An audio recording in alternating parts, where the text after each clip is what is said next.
Hello everyone. तो क्या आप भी म्यूचुअल फंड में इन्वेस्टमेंट करते हैं? देखिए, अगर आप म्यूचुअल फंड में इन्वेस्टमेंट करने जाते हैं तो वहां पर बहुत सारे म्यूचुअल फंड अवेलेबल हैं। अगर आप देखेंगे तो इतने सारे म्यूचुअल फंड्स हैं कि आप कंफ्यूज हो जाएंगे कि आपको कौन सी म्यूचुअल फंड में इन्वेस्टमेंट करना चाहिए या फिर कौन सी म्यूचुअल फंड में नहीं इन्वेस्टमेंट करना चाहिए। तो देखिए, म्यूचुअल फंड में इन्वेस्टमेंट करने की दो ऑप्शन होते हैं, एक होता है डायरेक्ट ऑप्शन, एक होता है रेगुलर ऑप्शन। अब देखिए, डायरेक्ट ऑप्शन क्या होता है, रेगुलर ऑप्शन क्या होता है, ये हम अभी वीडियो में आगे समझेंगे। और देखिए, जो ये डायरेक्ट का मतलब ये नहीं होता कि आपका जो इक्विटी में होता है इन्वेस्टमेंट या हाइब्रिड में होता है या फिर आप कह सकते हैं कि डेट में होता है। ये सिर्फ इन्वेस्टमेंट के ऑप्शंस होते हैं आपके, डायरेक्ट और रेगुलर। बाकी चलिए वीडियो में हम कंप्लीट डिटेल समझते हैं। तो नमस्कार दोस्तों, स्वागत है आपका मेरे चैनल पे। मेरा नाम है रोहित और आप देख रहे हैं ब्लू स्काइज फाइनेंस। तो आइए सबसे पहले हम ये देखते हैं कि जो डायरेक्ट म्यूचुअल फंड्स होते हैं ये क्या होते हैं। देखिए, अगर आप कोई म्यूचुअल फंड में इन्वेस्टमेंट करने जाते हैं, अगर आप जो है डायरेक्ट जो है एएमसी से, यानी जो एसेट मैनेजमेंट कंपनी होती है, या फिर आप ये कह सकते हैं कि जो म्यूचुअल फंड कंपनी होती है जो म्यूचुअल फंड लॉन्च करती है, तो अगर आप डायरेक्ट वहां से म्यूचुअल फंड में इन्वेस्टमेंट करते हैं तो वहां पर क्या होता है कि बीच में आपको कोई ब्रोकरेज या फिर कोई कमीशन नहीं लगती। तो इसको आप सिंपली डायरेक्ट म्यूचुअल फंड्स बोल सकते हैं। अगर हम इसको एग्जाम्पल के तौर पे समझते हैं तो अगर हम मान लेते हैं कि जो डायरेक्ट फंड्स होते हैं, डायरेक्ट फंड्स वो होते हैं कि जो अगर आप मान लेते हैं कि आप जो सब्जी खरीदने जाए वो डायरेक्ट खेतों में जाए, वहां किसान से डायरेक्ट सब्जी खरीदें, तो क्या होगा कि जो खेत में जो किसान होते हैं जो सब्जी देते हैं आपको, तो वो उसमें कोई भी कमीशन नहीं होगा, वो डायरेक्ट जो भी उनका कॉस्ट लगता है उस पर देंगे। अब वही सब्जी अगर आप जो है मार्केट में खरीदने जाएंगे तो क्या होता है कि वहां पर जो सेलर्स होते हैं, जो दुकानदार होते हैं सब्जी बेचते हैं, तो वो क्या है कि कुछ तो एक्स्ट्रा चार्ज करेंगे।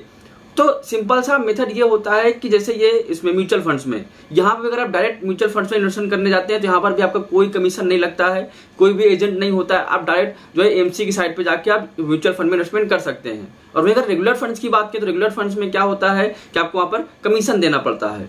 अगर हम ये देखें कि जो डायरेक्ट म्यूचुअल फंड्स होते हैं वो रेगुलर म्यूचुअल फंड से ज्यादा अच्छे क्यों है। अब देखिए, अगर इन दोनों में डिफरेंस देखते हैं तो यहाँ पर जो है एक्सपेंस रेशियो जो होता है वो मेजर रोल जो है प्ले करता है। क्योंकि देखिए क्या होता है कि जो एक्सपेंस रेशियो होता है, वो एक्सपेंस रेशियो का मतलब ये है कि जो म्यूचुअल फंड एमसी होती है वो कितना जो है आपसे चार्ज करती है। तो क्या होता है कि जो डायरेक्ट म्यूचुअल फंड्स होते हैं उसका एक्सपेंस रेशियो कम होता है। मैंने बहुत सारे वीडियोस बनाए म्यूचुअल फंड के ऊपर, अगर आप देखेंगे तो जो डायरेक्ट फंड्स होते हैं उसके एक्सपेंस रेशियो कम होते हैं। अगर हम रेगुलर फंड्स की बात करें तो रेगुलर फंड्स के जो एक्सपेंस रेशियो होते हैं वो ज्यादा होते हैं। देखिए, ऐसा इसलिए हो जाता है क्योंकि अगर हम रेगुलर फंड्स की बात करें तो रेगुलर फंड्स में बहुत सारे एक्स्ट्रा चार्जेस भी ऐड हो जाते हैं। यहाँ पर क्या है कि जो मान लीजिए आप किसी ब्रोकरेज से खरीद रहे हैं या फिर किसी आप कह सकते हैं कि जो म्यूचुअल फंड डिस्ट्रीब्यूटर होते हैं उनके थ्रू भी आप खरीदते हैं, तो वहां पर क्या तो वो एक्स्ट्रा जो कमीशन चार्ज करते हैं। इसकी वजह से क्या होता है कि वहां पर जो एक्सपेंस रेशियो जो है ज्यादा चार्ज करते हैं।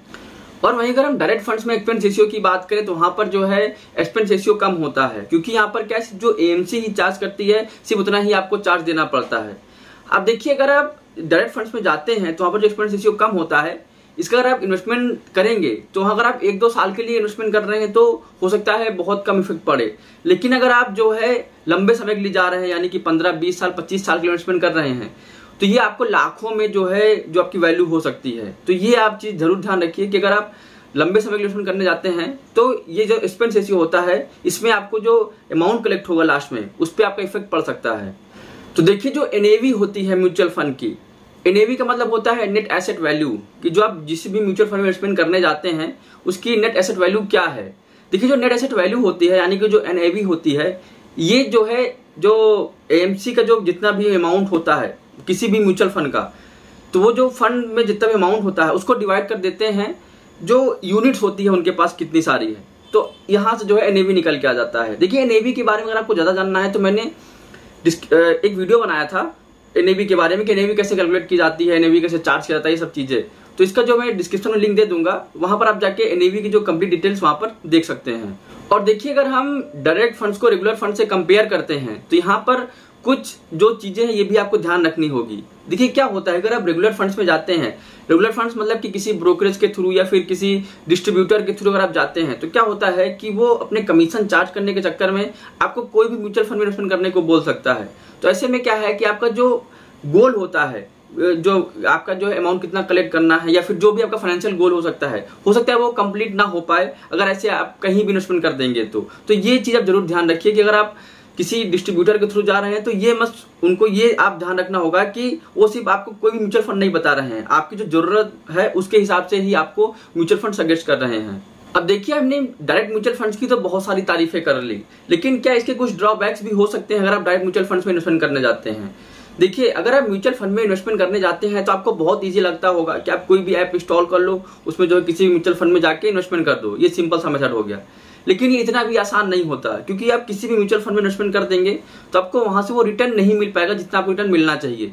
तो आपको इस बात को ध्यान रखना होगा कि जो डायरेक्ट म्यूचुअल फंड्स होते हैं वहां पर क्या है कि आपको अपनी इंटेलिजेंस दिखानी होगी, अपना खुद का रिसर्च करना होगा कि आपके अकॉर्डिंग आपकी सिचुएशन के रिक्वायरमेंट कितनी है, उस हिसाब से आप उस म्यूचुअल फंड में इन्वेस्टमेंट करें। तो यहाँ पर क्या होता है कि आपको बहुत ज्यादा टाइम टेकिंग हो सकता है। और देखिए, क्या होता है कि अगर आप रेगुलर फंड्स के थ्रू जाएंगे तो क्या होगा, वहां पर जो ब्रोकरेज कंपनियां होती हैं या फिर जो डिस्ट्रीब्यूटर होते हैं, तो जो जेन्युइन डिस्ट्रीब्यूटर होते हैं उनके थ्रू आप इन्वेस्टमेंट करेंगे तो वो क्या है कि आपको पूरा समझाएंगे कि आपका जो गोल क्या है, उसके हिसाब से आपको किस म्यूचुअल फंड में इन्वेस्टमेंट करना चाहिए। और टाइम टू टाइम वो जो है आपके पोर्टफोलियो को भी वॉच करते रहेंगे कि आपका जो रिटर्न मिल रहा है म्यूचुअल फंड में वो सही मिल रहा है या फिर नहीं मिल रहा है, या फिर आपके म्यूचुअल फंड को जो है फिर से चेंज करने की जरूरत है या फिर कोई दूसरा म्यूचुअल फंड आपको ऐड करने की जरूरत है। तो ये सब बहुत सारी चीजें होती हैं जो कि आपको डायरेक्ट फंड्स में नहीं मिल सकती। तो डायरेक्ट फंड्स देखिए अच्छा तो बहुत है, लेकिन डायरेक्ट फंड्स में आपकी एक्सपर्टीज होनी चाहिए म्यूचुअल फंड में इन्वेस्टमेंट करने की। वरना अगर आपके पास एक्सपर्टीज नहीं है कुछ भी, तो आप सिंपली किसी ब्रोकरेज कंपनी या फिर किसी म्यूचुअल फंड डिस्ट्रीब्यूटर के थ्रू इन्वेस्टमेंट करिए। देखिए, अभी तक हमने बहुत सारी चीजें देखी डायरेक्ट म्यूचुअल फंड्स और रेगुलर म्यूचुअल फंड्स के बारे में। अब देखिए, अभी हम ये डिस्कस करने जाएंगे कि क्या आपको जो है डायरेक्ट म्यूचुअल फंड्स में इन्वेस्टमेंट करना भी चाहिए या फिर नहीं करना चाहिए। देखिए, आप डायरेक्ट म्यूचुअल फंड्स में इन्वेस्टमेंट करने जाएंगे तो वहां पर क्या है कि आपको बहुत सारी एक्सपर्टीज की जरूरत होगी, आपको बहुत सारा रिसर्च करना होगा अगर आप किसी भी डायरेक्ट म्यूचुअल फंड्स में इन्वेस्टमेंट करने जाएंगे, क्योंकि वहां पर आपको कोई भी सर्विसेज नहीं मिलती है, वहां पर सिर्फ आपको इन्वेस्टमेंट करना होता है। लेकिन आपको उसके पहले कौन सा म्यूचुअल फंड इन्वेस्टमेंट करना है, कैसा म्यूचुअल फंड होना चाहिए, कौन से सेक्टर का होना चाहिए, इसे बहुत सारी चीजें हो सकती है। तो ये सब चीजें अगर आपके पास है तो आप डायरेक्ट म्यूचुअल फंड्स में जा सकते हैं। लेकिन अगर आपके पास ये सब जो है एलिजिबिलिटी नहीं है कि आप जो है टाइम नहीं दे सकते, मार्केट को रिसर्च नहीं कर सकते, आपको बिल्कुल भी फाइनेंस के बारे में कुछ पता नहीं है, तो आप जो है रेगुलर फंड्स को चूज कर सकते हैं किसी के मीडियम के थ्रू। तो वहां पर क्या होगा कि आपका जो इन्वेस्टमेंट होगा काफी अच्छी तरीके से हो पाएगा। तो आज इस वीडियो में हमने बात किया कि डायरेक्ट म्यूचुअल फंड्स क्या होते हैं और रेगुलर म्यूचुअल फंड्स क्या होते हैं, और इन दिनों में आपके लिए कौन सा सूटेबल ज्यादा हो सकता है। अगर देखिए इसके रिगार्डिंग आपके पास कोई क्वेश्चन है या फिर कोई एडवाइस है तो आप मुझे कमेंट करके बता सकते हैं, मैं उसका रिप्लाई करने की जरूर कोशिश करूंगा। तो आई होप आपको वीडियो पसंद आएगा। अगर आपको वीडियो पसंद है तो आप इस वीडियो को लाइक कर सकते हैं। अगर आपको ऐसे ही म्यूचुअल फंड वीडियो चाहिए तो आप मेरे चैनल को सब्सक्राइब कर सकते हैं। तो आज के लिए इतना ही, मिलते हैं अगले वीडियोज में।